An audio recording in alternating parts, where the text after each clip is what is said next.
9 पर हमला जहाँ पे हॉस्पिटल लेकर जाता है अनु को आर्यवर्धन, और यहाँ पे कोई हमला करवाने वाला है अनु के ऊपर, कोई और नहीं बल्कि मीरा। आपको बता दें कि मीरा जो है ये देखती है कि झरने के सामने ही यहाँ पे आर्यवर्धन आता है और यहाँ पे अपनी गोद में उठाकर अनु को लेकर हॉस्पिटल जाता है।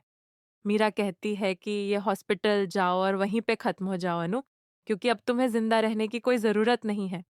और यहाँ पर एक गुंडे को भेजती है जो कि मास्क लगाकर हॉस्पिटल में एंट्री मारता है और अंदर जाकर यहाँ पर अनु को बेहोश करने के लिए यहाँ पे कुछ रुमाल में जहरीली दवाएं डालता है और वो अनु को यहाँ पर बेहोश कर देता है और वहां से किडनैप करके ले जाने की कोशिश करता है। लेकिन तभी यहाँ पर आ जाने वाले हैं आर्यवर्धन, और अंदर आकर आर्यवर्धन जो है अनु को बचा लेने वाले हैं उस गुंडे से और उसको पकड़ भी लेने वाले हैं। उसकी पिटाई होगी तो उससे पूछा जाएगा कि तुम्हें किसने भेजा था। वो इससे पहले नाम लेता मीरा का। मीरा यहाँ पर उस आदमी को जेल भेज देगी और कहेगी, सर, आप ऐसे आदमियों के चक्कर में क्यों पड़ते हैं? होगा कोई अनु का दुश्मन।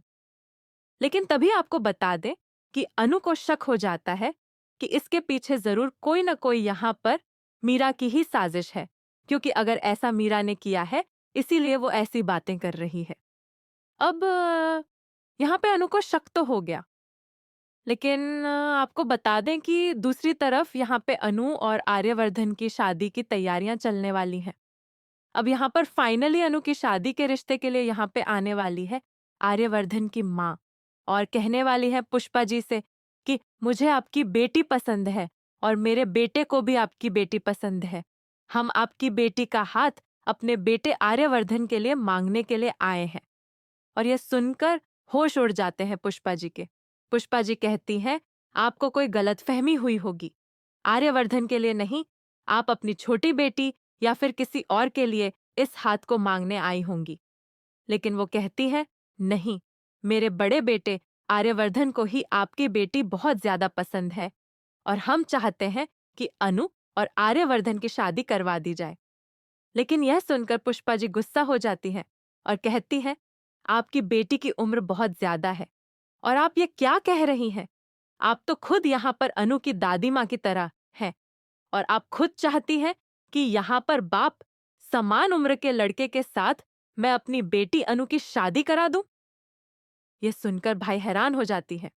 आर्यवर्धन की माँ कहती है, मेरे बेटे को खबरदार अगर तुमने बुढ़ा कहा, मेरे बेटे की जिंदगी में भी हुआ ही क्या है?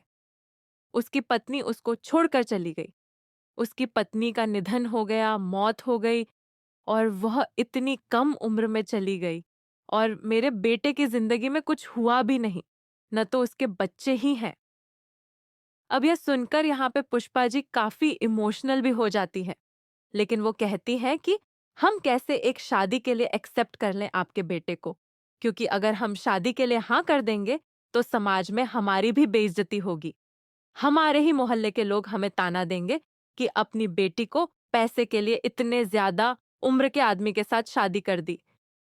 अब यहाँ पर आर्यवर्धन की माँ कहती है, तुम्हें इस चीज की चिंता करने की कोई जरूरत नहीं है। तुम्हारे यहाँ पर कोई भी एक शब्द नहीं निकालेगा। हम इतना उनको पैसे देंगे कि कोई भी समाज का या फिर मोहल्ले का इस सब चीजों के ऊपर एक भी शब्द नहीं बोलेगा। अब यह सुनकर पुष्पा जी हैरान हो जाती हैं। पुष्पा जी कहती हैं, अगर अनु को यह शादी मंजूर है तो हम उनके पापा से बात करेंगे। अब भाई, यहाँ पे सारी बातें शर्मा जी पर आकर खत्म होने वाली हैं कि शर्मा जी अगर शादी के लिए तैयार हो जाएंगे तो अनु की शादी कर दी जाएगी आर्यवर्धन के साथ, और अगर ऐसा नहीं हुआ तो फिर शादी के बीच में कुछ न कुछ यहाँ पर बड़ा अड़ंगा आने वाला है। आपको बता दें कि अनु को कुछ सच्चाई भी याद आ रही है, जो कि अनु के पुनर्जन्म यानी कि यहाँ पर फिर से होने पे